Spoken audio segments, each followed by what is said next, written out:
Le soleil se levait à peine quand Agnès et Sarah descendaient la route poussiéreuse qui menait à leur boutique de mode. Les deux amies d'enfance avaient emprunté cette route chaque jour pendant des années, pendant leurs études, leur apprentissage, et maintenant en tant que créatrices de mode qualifiées se préparant à leur affranchissement de leur patronne, Madame Blessing. Agnès, douce et bienveillante, marchait avec une lueur dans les yeux. Sarah, toujours directe et égocentrique, se déplaçait avec détermination et une pointe d'impatience. Elles étaient proches comme des sœurs, pourtant leurs valeurs étaient aux antipodes. Alors qu'elles croisaient la foule matinale habituelle, une vieille femme peinait au bord de la route, courbée sous un lourd sac d'oranges. Son visage était marqué par l'âge, et le fardeau manifestement trop lourd pour sa silhouette frêle. « S'il vous plaît, mes filles, aidez-moi », implore la femme, juste jusqu'à ce carrefour là-bas. Mes forces m'abandonnent. Agnès s'arrêta immédiatement. « Aidons-la », chuchota-t-elle à Sarah. Sarah ricana, croisant les bras. « Ne recommence pas, Agnès. Nous avons du travail. Si tu veux, perds ton temps. Moi, je n'attends pas. » Sur ce, elle partit d'un pas décidé, ses serres soulevant la poussière derrière elle. Agnès regardait alternativement son amie et la vieille femme. Avec un doux sourire, elle attrape le sac. « Venez, maman. Je vais vous aider. » Le trajet jusqu'au carrefour dura à peine 5 minutes, mais pour la vieille femme, cela signifiait tout. Quand Agnès dépose le sac, la femme la bénit avec ferveur. « Dieu te récompensera, mon enfant. L'aide te trouvera toujours. » Le visage empourpré mais souriante, Agnès se dépêcha de retourner à la boutique, pour tomber en plein cyclone. Madame Blessing, les mains sur les hanches, la fusilla du regard. « Pourquoi es-tu en retard, Agnès ? Et où est Sarah ? » « Elle est arrivée avant. Je me suis arrêtée pour aider une vieille femme à porter quelque chose. » Madame Blessing se tourne vers Sarah qui se tient dans un coin, les bras croisés. « Sarah, que s'est-il passé ? » « Elle a suivi un type jusqu'au carrefour, » dit Sarah sèchement, la voix empreinte d'envie. « Quoi ? » Agnès était abasourdie. « C'est un mensonge. » Sarah détourna le regard, une lueur de culpabilité dans les yeux. « J'en ai juste marre qu'Agnès joue toujours les saintes, toujours à aider tout le monde. Ici, c'est du commerce. » L'expression de Madame Blessing s'adoucit en se tournant vers Agnès. « Ne cesse jamais d'être gentille. Un jour, cette gentillesse te reviendra, Agnès. » À partir de ce moment, quelque chose a changé entre les filles. Agnès sentit la morsure de la trahison, mais son cœur resta pur. Sarah, bien qu'elle fît semblant du contraire, sentit le poids de quelque chose qu'elle ne pouvait nommer. La jalousie. Aucune d'elles n'aurait pu deviner qu'un sac d'oranges et un simple acte de gentillesse serait la porte d'entrée vers un destin qu'aucune d'elles n'imaginait. Des mois passèrent. Agnès et Sarah continuaient à travailler dur, se préparant pour leur affranchissement prochain, une tradition dans leur métier de la mode qui marquait la fin de l'apprentissage et le début d'une entreprise personnelle. Bien qu'elles partagent encore des rires et des routines quotidiennes, quelque chose avait changé. Agnès sentait la distance entre elles, comme un mur invisible que Sarah refusait d'abattre. Un après-midi, alors que les filles rentraient du marché, leur conversation fut interrompue par le crissement soudain de pneus. Un SUV noir élégant ralentit à côté d'elle, ses vitres teintées, son moteur vrombissant comme une carrosse royale. Agnès et Sarah s'arrêtèrent et la vitre arrière descendit. « Bonjour », appelle une voix grave et chaleureuse. Un homme élégamment vêtu était assis au volant. Derrière lui, la portière s'ouvre et une femme âgée en sortit. Agnès eut un hoquet. « Maman », dit-elle en clignant des yeux. C'était la même vieille femme de ce jour-là. Le sac d'oranges, le carrefour, les prières. « Ma fille », rayonna la femme. « Tu te souviens de moi ? » « Bien sûr. » Agnès sourit vivement, le cœur battant la chamade. « Vous avez l'air différent. » La femme rit. « Ce jour-là, j'étais habillée pour le marché. Je voulais juste acheter des oranges locales pour mon fils. Ceci est ma voiture. Et ceci, désigne-t-elle le bel homme au volant, c'est mon fils, James. Il vient de rentrer des États-Unis. » James sortit et adressa à Agnès un sourire charmant. « Alors, c'est vous l'ange qui a aidé ma mère. Elle m'a tout raconté. » « Ce n'était rien, » dit Agnès, soudain timide. Les yeux de Sarah étaient fixés sur James.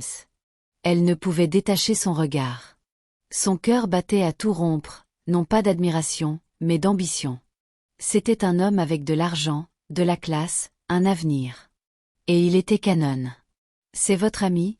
demanda James, désignant Sarah d'un signe de tête. « Oui, » dit poliment Agnès. « Mon ami d'enfance. Nous vivons dans la même concession. » James tendit la main. « Enchanté de vous rencontrer. » Sarah fondit traduit. « Je suis Sarah, » dit-elle, presque en ronronnant. James eut un léger rire et se retourna vers Agnès. Sa mère sort une carte et la glisse dans la main d'Agnès. « Appelez-moi. Nous devons parler. » Avant qu'elle ne puisse en dire plus, la femme et son fils remontèrent dans le SUV et s'éloignèrent, laissant derrière eux un nuage de poussière et une tempête d'émotions. Sarah se tourne vers Agnès, les yeux brillants. « S'il vous plaît, ce James. C'est parfait. Et puisque tu as le numéro de sa mère, ça veut dire que je peux le joindre aussi. » Agnès haussa un sourcil. « Sarah, nous essayons de réunir de l'argent pour notre affranchissement. Concentre-toi. » « Je suis concentrée.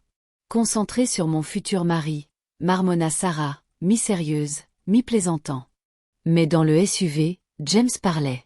« Cette fille, Sarah, dit-il, elle est belle. » Sa mère fronça les sourcils. « C'est elle qui s'est moquée de moi quand j'ai supplié de l'aide. Je lui ai demandé en premier, elle a dit non. Agnès est venue après. C'est elle qui a bon cœur. » James marqua une pause. « Vraiment. » « Oui. Et je te le dis maintenant, mon fils, ne te laisse pas tromper par la beauté. Épouse le caractère. » James hocha lentement la tête. « J'attendrai l'appel d'Agnès. » Le destin avait commencé à se dérouler, et un cœur était sur le point de brûler d'envie. Ce soir-là, Agnès ne pouvait s'empêcher de penser à la rencontre, la transformation de la vieille femme, la voiture de luxe, et surtout James. La façon dont il l'avait regardée avec une admiration si calme. Elle hésite, la carte à la main. Devoir-elle appeler ? Finalement, elle rassembla son courage et composa le numéro. « Allô » répondit la voix chaleureuse de la vieille femme. « Bonsoir, madame. C'est Agnès, la fille qui vous a aidé ce jour-là. » Un rire ravi résonna au téléphone. « Oh ma chère, j'attendais ton appel. Mon fils James aimerait t'envoyer quelque chose pour soutenir ton parcours dans la mode, et il veut te parler. » Agnès hésite. « D'accord, madame. Merci. » Plus tard dans la nuit, James appela. Sa voix était douce et respectueuse. « Salut, Agnès. Je voulais juste te remercier encore. J'adorerais t'inviter à déjeuner demain si tu es libre. » Agnès sourit, bien que son cœur s'emballât. « J'y réfléchirai. » Le lendemain matin, elle le raconta à Sarah pendant qu'elle balayait le sol de la boutique. Sarah est figée. « Il t'a appelé ? » « Oui, » dit Agnès avec prudence. « Il a dit qu'il voulait m'inviter à sortir aujourd'hui. » Les yeux de Sarah tressaillirent, bien que ses lèvres s'étirassent en un faux sourire. « Waouh, c'est génial. James est cool. Il est tout à toi. Tente ta chance. » Agnès pouvait sentir l'amertume sous les mots, mais elle sourit et hocha la tête, sans rien dire de plus. Ce soir-là, James arrive dans une autre voiture de luxe. Agnès sortit de la maison vêtue d'une robe simple mais élégante qu'elle avait cousue elle-même, en tissu pêche avec de délicates broderies argentées. Sa beauté naturelle rayonnait sous le soleil couchant. De sa fenêtre, Sarah regardait en silence. Alors qu'Agnès se dirigeait vers la voiture, James lui ouvrait la portière en gentleman. Elle monte et ils partent. Des larmes montèrent aux yeux de Sarah. Elle serre les poings. « Ça aurait dû être moi », murmura-t-elle. Au restaurant, Agnès se sentit comme une princesse. L'endroit était chic, lustre en verre, jazz doux en fond sonore. James écoutait attentivement Agnès parler de ses rêves d'avoir son propre studio de mode. « Tu l'auras, Agnès », dit James avec confiance. « Je crois en ton avenir. En fait, j'ai un grand projet pour toi. » Quand Agnès rentra chez elle, son cœur était léger. Elle se précipita dans la chambre de Sarah, impatiente de partager. « Sarah » appela-t-elle. Le dîner était incroyable. « C'est vraiment gentil. Il a dit qu'il avait un grand projet pour moi. » Sarah força un autre sourire. Waouh, c'est tellement gentil. Mais à l'intérieur, son cœur était une tempête.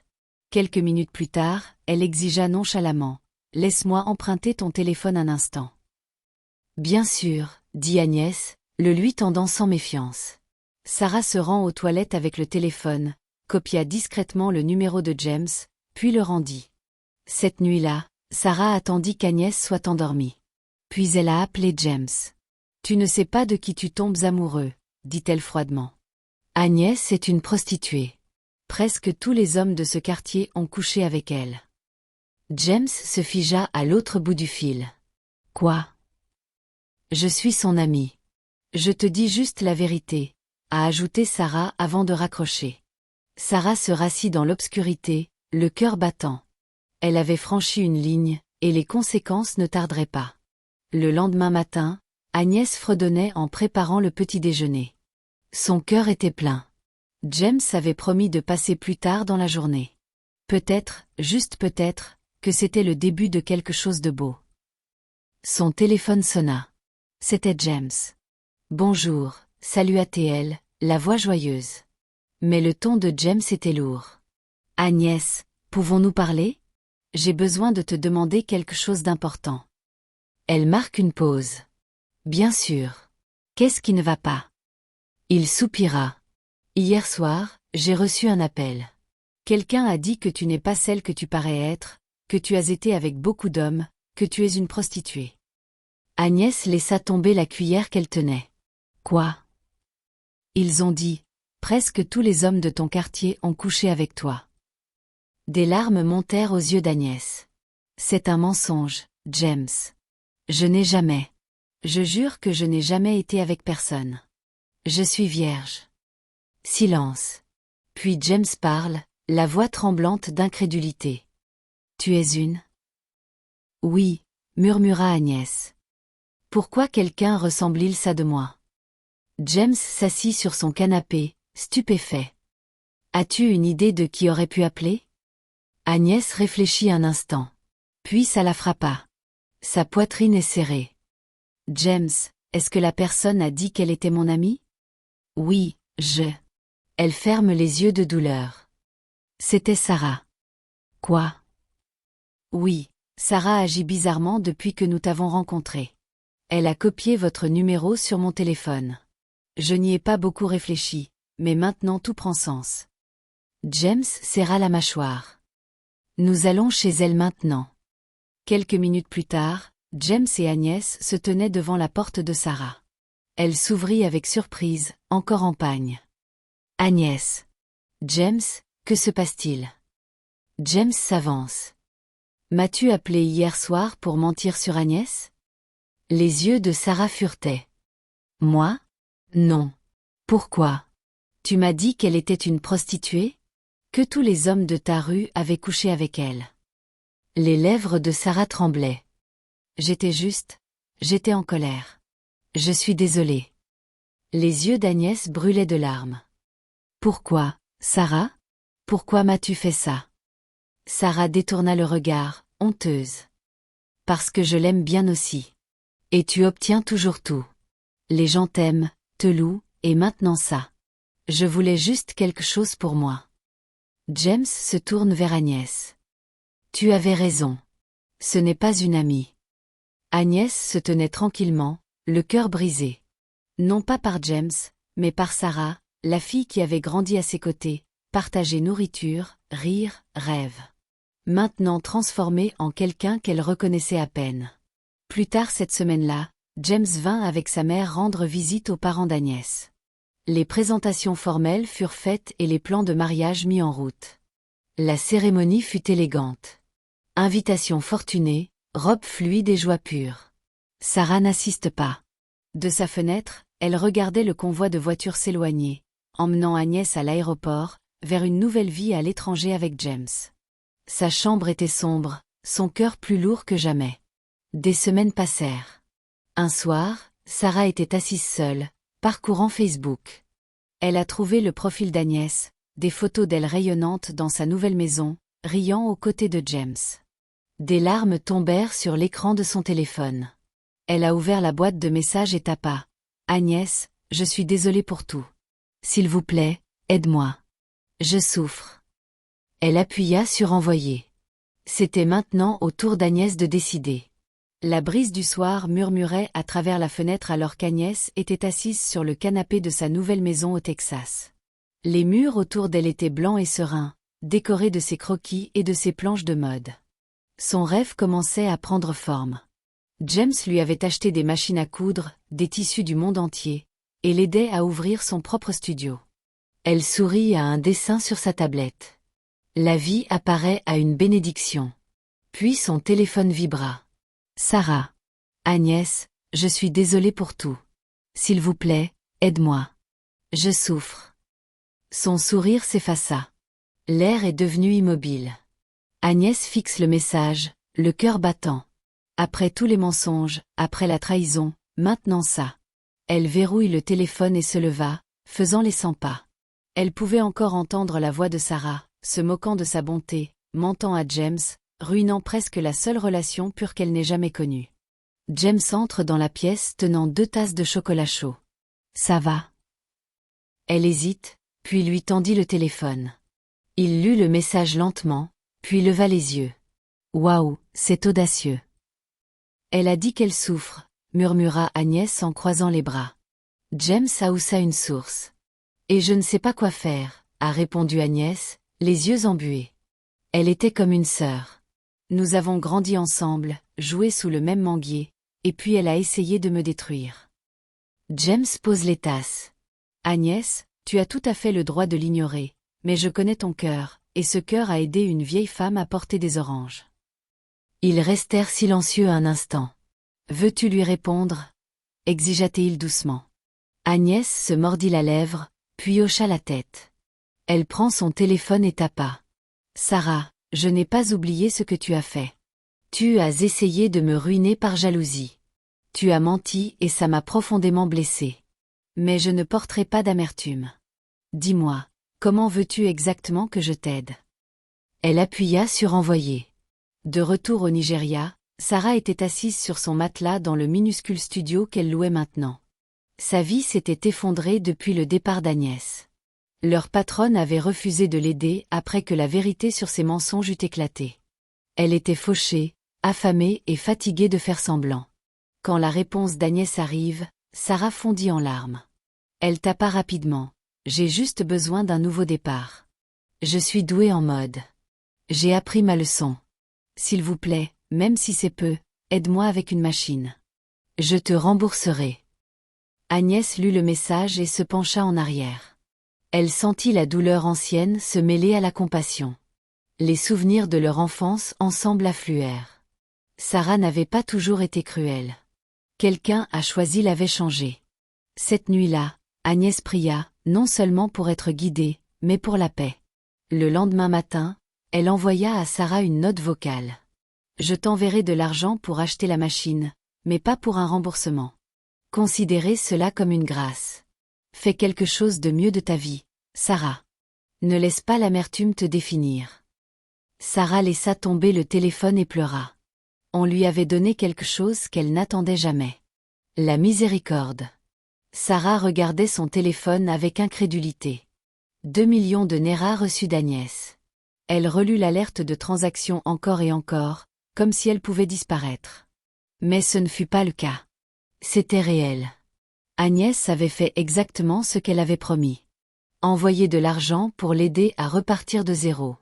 Personne ne lui avait jamais montré une telle miséricorde, surtout pas quelqu'un qu'elle avait essayé de détruire.